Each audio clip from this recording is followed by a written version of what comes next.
Hello बच्चों। आज हम गॉस के प्रमेय के अनुप्रयोग का दूसरा नंबर पढ़ेंगे। तो पहला हम पढ़ चुके हैं, आज हम दूसरे पे बात करेंगे, दूसरा अनुप्रयोग बात करेंगे। तो इसमें देखिए, एक समान आवेशित अचालक गोले के कारण वैद्युत क्षेत्र की तीव्रता। इससे पहले हम चालक लिए थे, आज हम ले रहे हैं अचालक।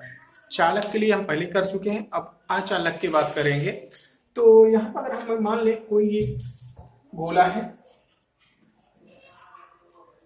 जिसकी त्रिज्या कैपिटल आर है और इस गोले के संपूर्ण आयतन में एक समान प्लस आवेश वितरित है।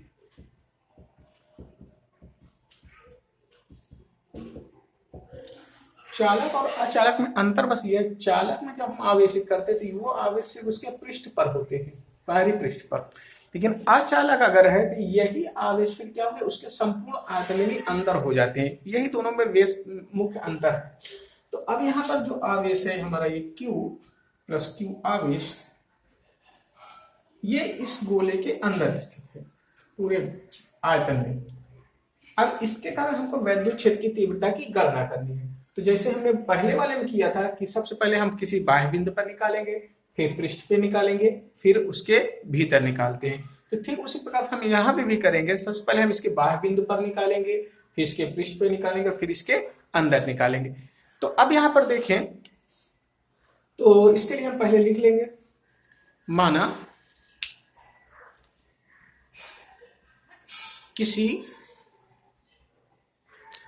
गोली अचालक की त्रिज्या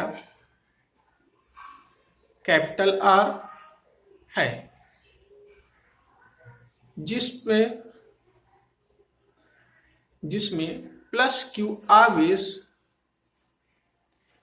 एक समान रूप से वितरित है।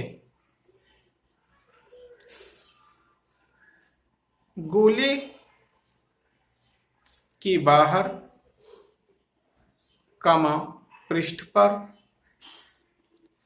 तथा भीतर वैद्युत क्षेत्र की तीव्रता की गणना करनी है। पैराग्राफ पहला इसमें नंबर 1। अब हम सबसे पहले बात करते हैं सबसे बाहर के, इसलिए ए नंबर इसमें डाल लेंगे। अब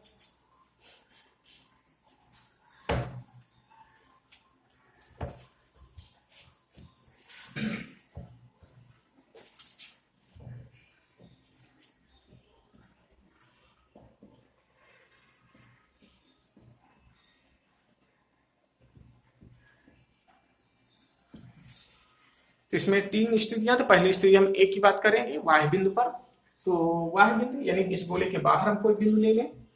यहाँ पर हम एक कोई बिंदु ले रहे हैं P, जिसके इसके केंद्र से जो दूरी है, गोले के केंद्र से इसकी दूरी स्मॉल r, ये गोले का केंद्र है O, इससे यहां तक की दूरी क्या है, स्मॉल r है। इस बिंदु P पर हमको वैद्युत क्षेत्र की तीव्रता निकालनी है। गॉस के प्रमेय का प्रयोग करना है। तो गॉस का प्रमेय एक बंद पृष्ठ के लिए कार्य करता है, इसलिए हम यहाँ पर एक काल्पनिक पृष्ठ लेंगे, गोली। हम एक गोली गॉसियन पृष्ठ की कल्पना करते हैं। हम ये कल्पना करते हैं, वास्तव में क्या होता नहीं, कल्पना करेंगे कि यहाँ पे इसके चारों तरफ एक गोली पृष्ठ है और इसी पृष्ठ पर ये बिंदु है। और इस पृष्ठ का एक छोटा सा हम भाग ले लेंगे,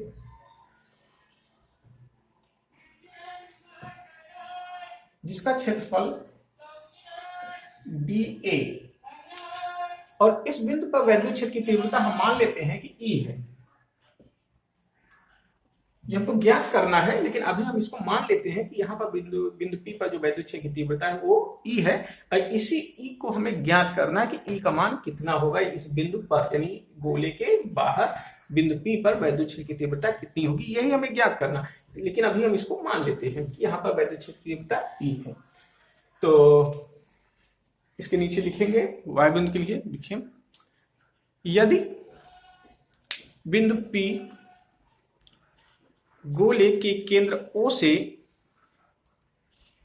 स्मॉल r दूरी पर स्थित हो जिस पर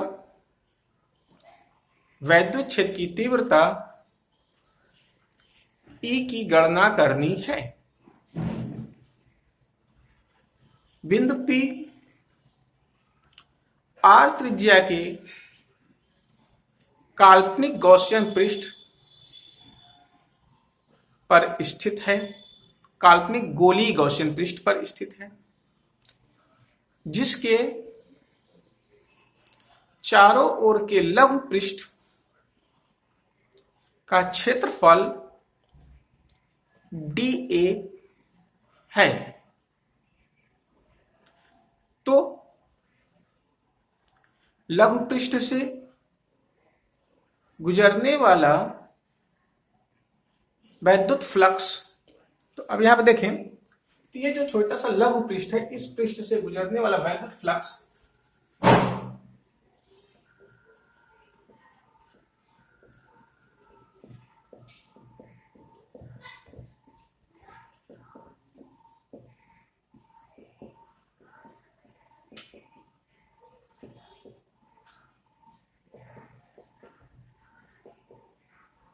तो लघु पृष्ठ से गुजरने वाला वैद्युत flux d phi E equal to E dot d A. संपूर्ण पृष्ठ से निकालेंगे, ये तो लघु पृष्ठ है, संपूर्ण गॉसियन पृष्ठ से लिए गए तो संपूर्ण गॉसियन पृष्ठ से गुजरने वाला वैद्युत फ्लक्स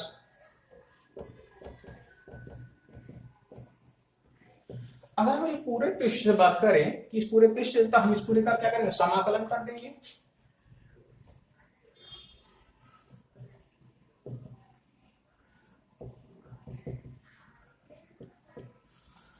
डॉट प्रोडक्ट लगाएं, cos थीटा, cos यहाँ भी जीरो अंश होगा a और e के बीच, इसलिए cos जीरो वैल्यू 1 हो जाती है, तो उसको हम लिखे नहीं रहे हैं। तो यहाँ हो गया फाई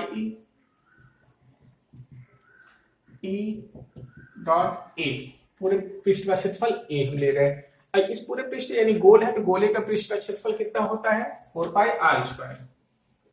फाई e बराबर हो गया e डॉट 4 पाई r स्क्वायर। इसको समीकरण नंबर 1 मान के छोड़ देंगे, क्योंकि ये गोले का संपूर्ण पृष्ठ का क्षेत्रफल सूत्र क्या, 4 पाई r स्क्वायर।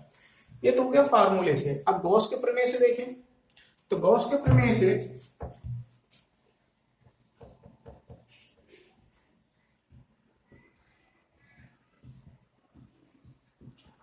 गॉस का प्रमेय ये कहता है कि किसी भी बंद पृष्ठ से गुजरने वाला कुल वैद्युत फ्लक्स जो होता है उससे बद्ध आवेश यानी Q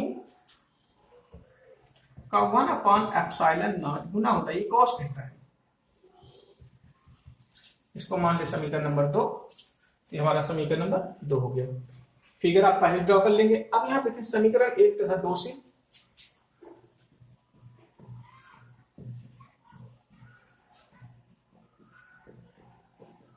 तो समीकरण 1 तथा 2 से अगर देखें, इन दोनों को बराबर करें,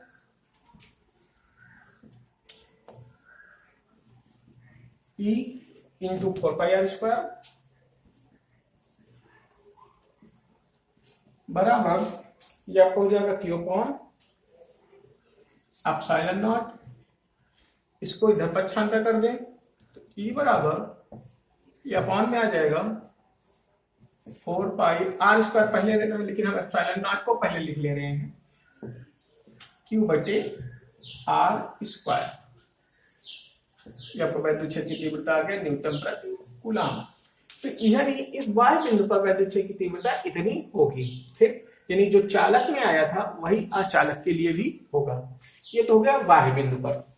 अब इसके बाद आता है, पहले आप इसको पूरा नोट कर लेंगे पूरा, ठीक, उसके बाद हम निकालेंगे पृष्ठ पर।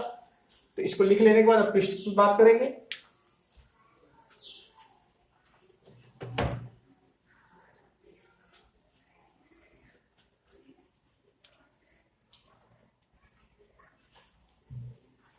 तो ये ए नंबर था, पृष्ठ पर हो गया। अब बी नंबर,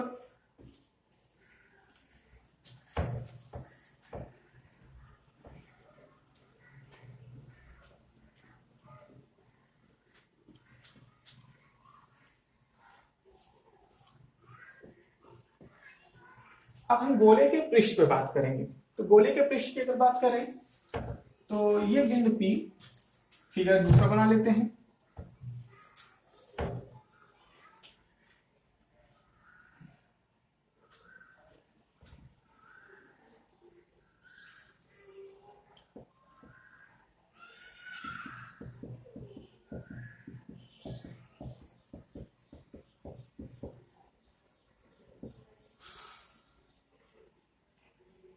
प्लस क्यू आवेश। अब ये बिंदु P यहां पर है, पृष्ठ पर है। अगर ये पृष्ठ पे ये बिंदु P आ जाता है तो यानी यहां से ये जो इसकी दूरी होती थी स्मॉल r, अब वो स्मॉल r जो है वो कैपिटल R के बराबर हो जाएगा। तो यानी अगर हम वो जो बिंदु P जो बाहर हुआ करता था, अगर हम इसको अब पृष्ठ पर ले रहे हैं तो पृष्ठ पे लेंगे तो जो बाहर की त्रिज्या स्मॉल r हुआ करती थी, अब वो स्मॉल r कैपिटल R के बराबर हो जाएगी। यानी small r equal to capital R। तो अगर small r equal to capital R हो गया तो अब यहां पर तो पृष्ठ पर वैद्युत क्षेत्र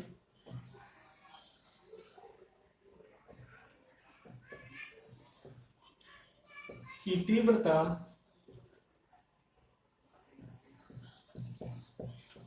तो यहां पृष्ठ पर वैद्युत क्षेत्र की तीव्रता इस पर E बराबर 1/4π Q बटे R स्क्वायर। जहां स्मॉल r हुआ करता था, अब वहां पे क्या हो जाएगा, कैपिटल R हो जाएगा। ये इसका दूसरा नंबर हो गया गोले के पृष्ठ पर। तो यानी अब ये बिंदु कहाँ है स्थित है, गोले के पृष्ठ पर स्थित है। तो ये हो गया। तो यानी ऊपर चाहे तो ये लिख सकते हैं, यदि बिंदु P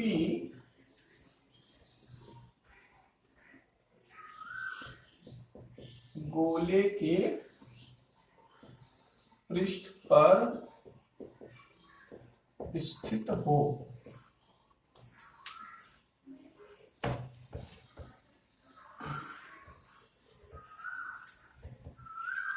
ये तो गोले के पृष्ठ हो गया। अब तीसरे नंबर पे हम बात करते हैं गोले के भीतर। तो गोले के भीतर वैद्युत क्षेत्र की तीव्रता क्या होगी, अभी हमको इसकी गणना करनी है। तो सी नंबर, इसको भी आप पहले नोट कर लेंगे बी नंबर तक। अब सी नंबर अगला हम बात करेंगे।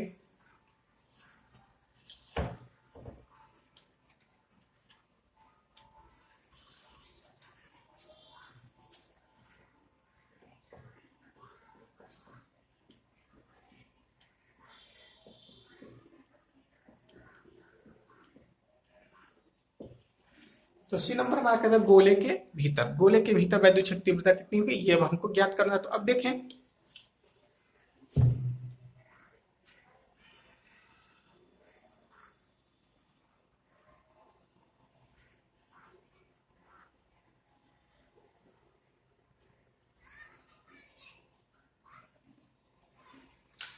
तो ये हमारा वही गोला है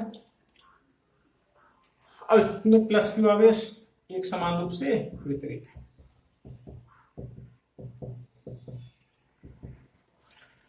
अब इसमें जो बिंदु P हमारा है वो भीतर है। तो यहां पर मान लेते हैं यहां पर हमारा ये बिंदु P है जो गोले के क्या है, भीतर है। अगर ये गोले के भीतर है तो यहां पर हम जो गॉसियन पृष्ठ है इसकी त्रिज्या यहां से यहां तक स्मॉल r। अब इसके लिए जो हम गॉसियन पृष्ठ लेंगे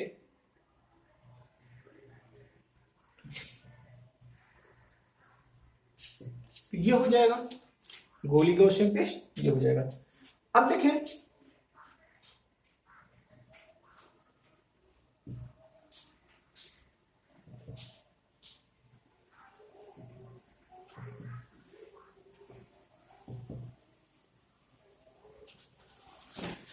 पूरा आवेश तो क्यू है, लेकिन अब जो ये गॉसियन पृष्ठ बना इसके अंदर का जो आवेश होगा वो तो क्यू नहीं होगा, उसको हम मान ले रहे हैं क्यू डैश, ये गॉसियन पृष्ठ का। ठीक, तो पहले इसमें लिख लेते हैं। लिखिए,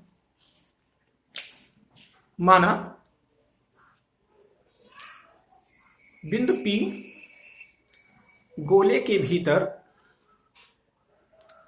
केंद्र O से स्मॉल r दूरी पर स्थित है। जो स्मॉल r त्रिज्या की गोलीय गॉसियन पृष्ठ पर स्थित है।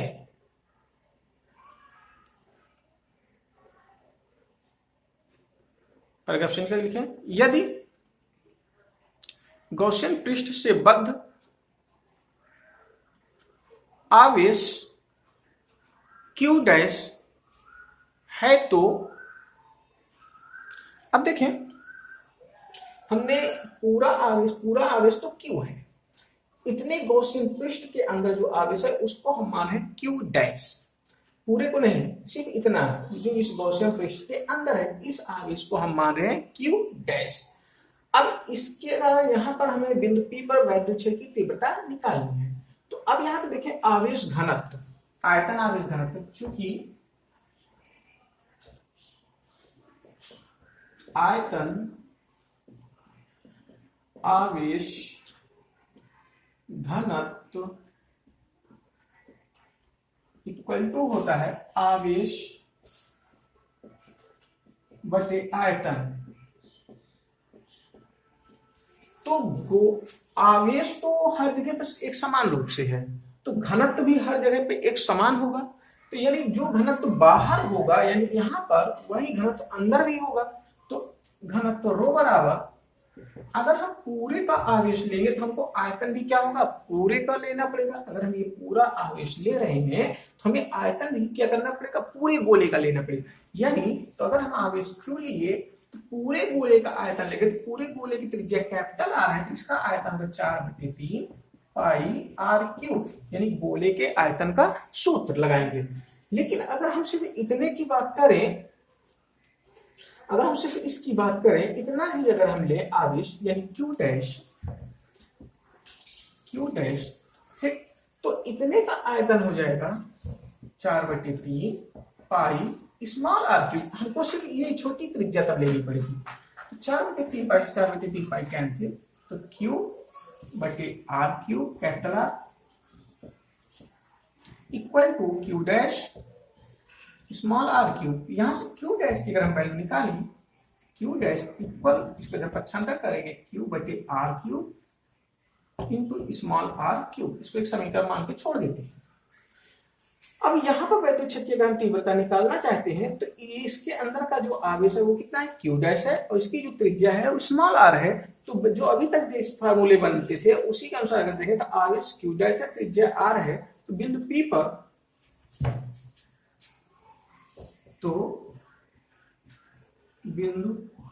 P पर वैद्युत क्षेत्र की तीव्रता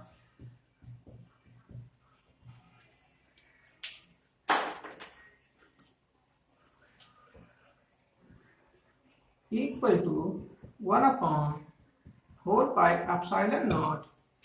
अब यहाँ पर तीव्रता की अगर बात करते हैं तो आवेश इसका कितना है, Q डैश, इसकी त्रिज्या कितनी है, स्मॉल r, Q डैश बटे स्मॉल r का स्क्वायर। अब चूंकि Q डैश का मान हम पहले ही निकाल चुके हैं, तो Q डैश का मान यहाँ पर रखें, तो E बराबर 1/4 pi epsilon naught, Q dash का मान रखेंगे तो Q डैश का मान है Q स्मॉल r3 बटे कैपिटल R3 बटे स्मॉल r स्क्वायर। इससे कैंसिल हो जाएगा, ऊपर बचेगा R, यानी E equal to 1/4 pi epsilon naught Q ऊपर R बटे कैपिटल R का क्यूब।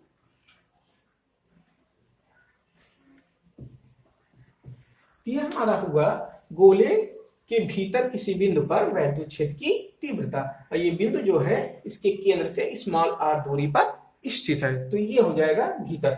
चालक में गोली के भीतर क्या होता था, वैद्युत क्षेत्र की तीव्रता शून्य होती थी सभी स्थानों पर। जब हम चालक लेते थे, यानी हमारा जब गोला चालक होता था, तो अंदर आवेश शून्य होने के कारण वहां पर वैद्युत क्षेत्र की तीव्रता भी क्या हो जाती थी, शून्य हो जाती थी। लेकिन जब हम अचालक गोला लेते हैं, तो अचालक गोले में अंदर जो आवेश होता है संपूर्ण आयतन में होता है, इसलिए अंदर वैद्युत क्षेत्र की तीव्रता शून्य नहीं होती, वो ये होती है। ठीक, तो आप यहां तक इसको नोट कर लेंगे। इसके आगे का जो अनुप्रयोग है, ठीक है, उसको हम कल पढ़ेंगे।